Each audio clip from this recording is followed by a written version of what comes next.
to our next segment, one of my personal favorites, Raw Request. And what is my Raw Request going to be this week? You know what my Raw Request is going to be? Because there is one thing that I loved what they did from a television and advertising perspective. I loved how they laid out the card for next week's Raw. And somebody made an excellent point. I think they only did that because NFL week begins next week, the actual football season. So they want to get as much ammunition as possible. But that should be a regular thing that you do. The most important, I would assume, of television, keep them coming back. Keep them wanting more. When you advertise a steel cage match between Jericho and Bray Wyatt, when you advertise a SummerSlam rematch between Roman Reigns and Randy Orton, John Cena may do something with Seth Rollins after that altercation. I don't know yet. I wouldn't be surprised if we got Seth Rollins versus John Cena as well on this card next week. Just my opinion. So when you have things like that, two confirmed to happen, one is just speculation, and you have Michael Sam, but you already know our grievances about that, so it's not really something to celebrate. But, you have two matches like that, you're going to get them to come back. I would like to see WWE do this with more frequency. They already kind of do it with Main Event and SmackDown, but we already know that SmackDown is just to set up your flagship show Raw anyway, so you might as well go all the way with it and actually advertise what's going to be on there, just prominently so you get that viewership. So. Yeah. All right, my Raw request is going to be a long time coming. WWE, the next time you decide you want to give somebody a mega push, make sure that they actually have the talent and ability to be able to carry their push on the mic and in the ring. Make sure both those boxes are checked off, because if one of them isn't, you get the Bellas, what they're doing right now. Yeah, no arguments here. Again, really, to me, it's just gotten to a point more of genuine comical value, and I did like the stuff that Brie did tonight, mainly with the shove, because finally we're getting that progression to just Brie not giving a crap, which I feel like was a long time coming. But yeah, and you know what? I think WWE even recognizes that, because why else would you bring these other two women in?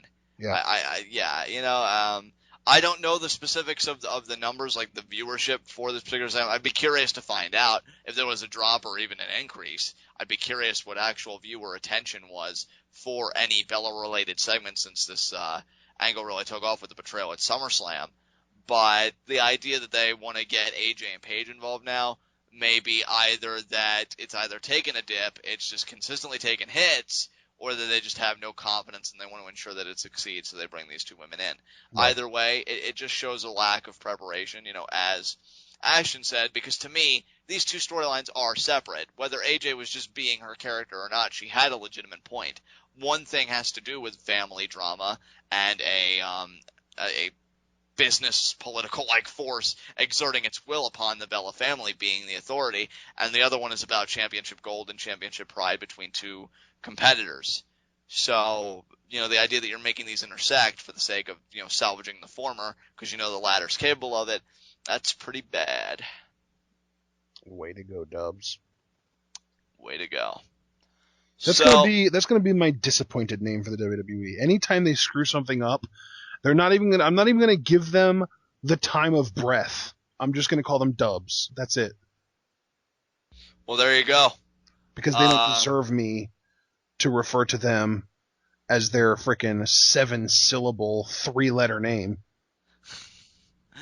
There you go, my friend. I think that works out quite well. That said, I forgot about what really is my favorite segment. You can tell. Oh, I know. You just love it so much. I know. 30-second hot seat.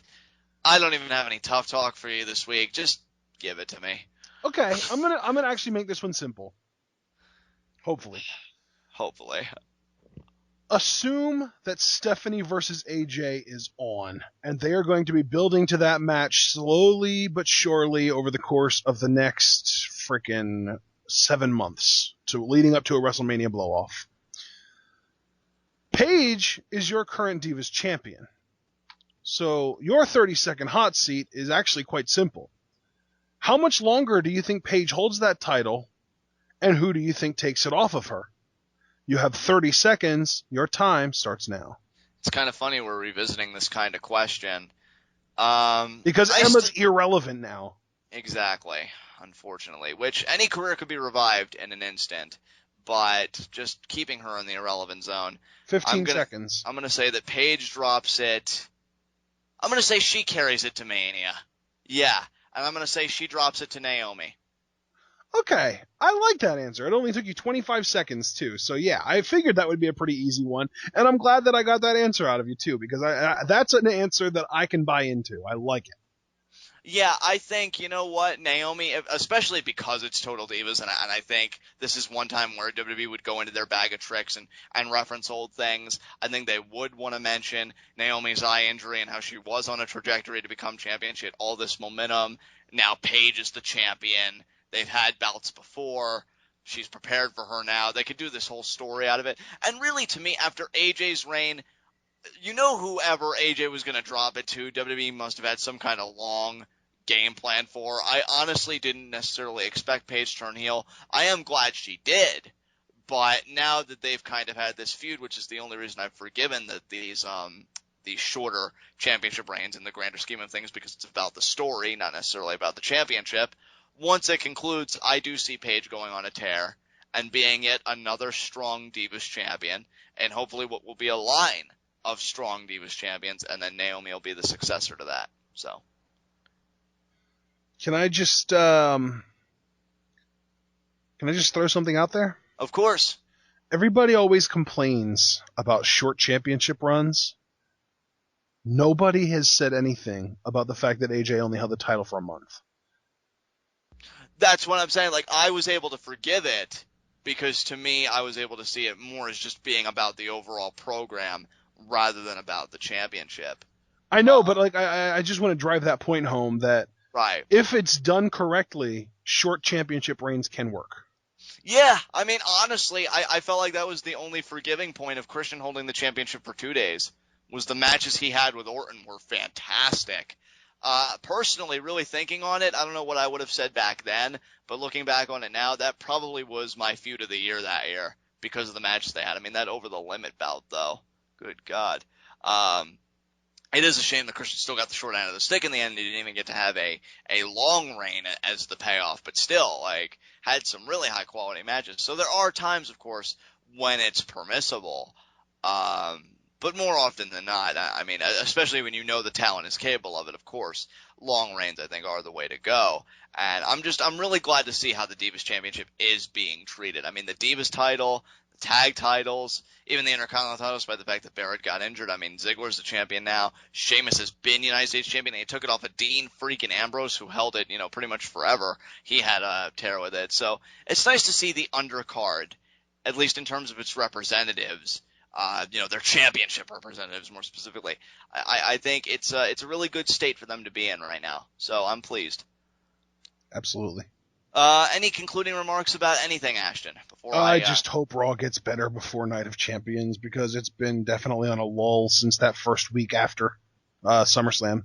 Yeah, it's really getting to the point where I'm not hating or loathing the product by any means, and in fact, I would like. It's getting to the point where I don't even feel like doing it. Like, for those of you that don't know, John and I are recording this on Tuesday afternoon because I was just not in the mood to record after Raw, and it was also something to do with what happened during the day that I just was not in the mood to do anything that I didn't feel like I really, really wanted to do. So we ended up just watching a random movie and just chilling out and not even recording. So we're recording now because I just felt like Raw was just like, if Raw would have been amazing or even above average, if Raw would have been good, we would have gotten right into recording. But because it was just so blah, we ended up doing other stuff. And I can sign on to that from experience. There have been times where we kind of just have to talk each other into doing our review when a Raw is so bad. But then when it's excellent, like, we're itching to get there. Yeah. We're just like, you know, how soon can you get ready? And then we do it.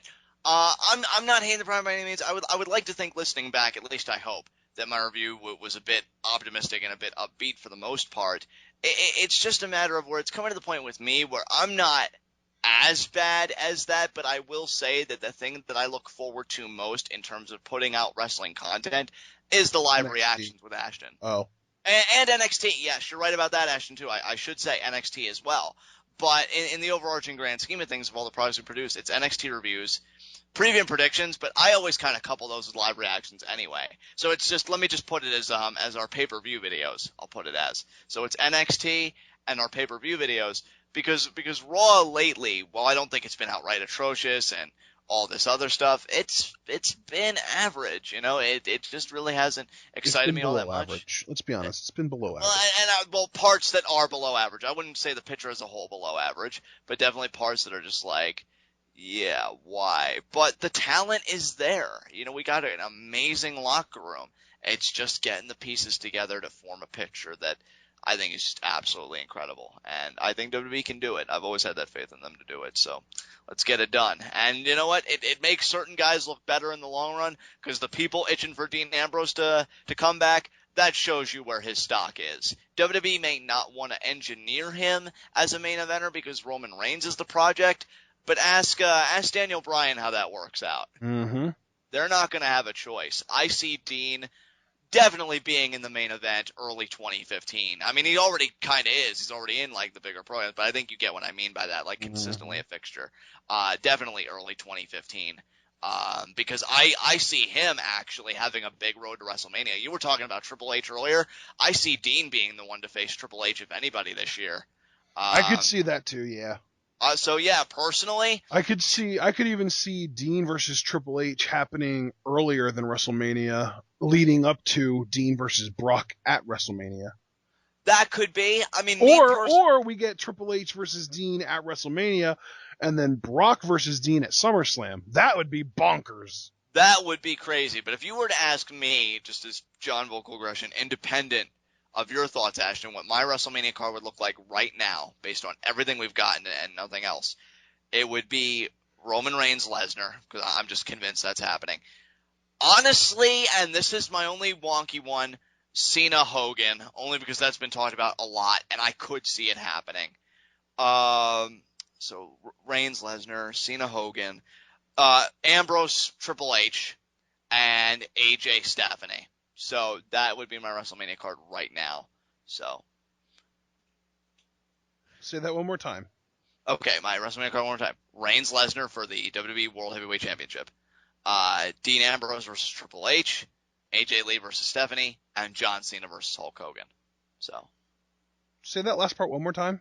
Oh my God, you know what I said. Did you seriously say John Cena versus Hulk Hogan? Yes, I did, twice. Where is that even coming from? Hogan wants to face Cena. Apparently he's getting in shape, and honestly, the interactions that Hogan and Cena have had, and Cena wearing his colors now and everything, I could see it happening. Hogan would go for a leg drop and literally explode into dust. I don't disagree, dude, but do you think WWE cares about that if they see that there's money to be made? I think they care about a senior citizen exploding on their ring mat. Not when that senior citizen's Hulk Hogan. I have to disagree. This is definitely a conversation we need to save for another time because holy crap, is there a lot to say about it and not nearly enough time to say it. Exactly. So with that said, I think that'll be our closing point. This has been Raw. This has been TwitWow, the best wrestling podcast made for wrestling fans, by wrestling fans, on the web today. I'm John. That's my cohort and commentary, Ashton. Guys, be sure to comment and subscribe on YouTube, discuss on Pweetoff, and we will see you again for our NXT review, where we will see the finals of the NXT Tag Team Championship Tournament, the Vaudevillains versus Kalisto and Sin Cara.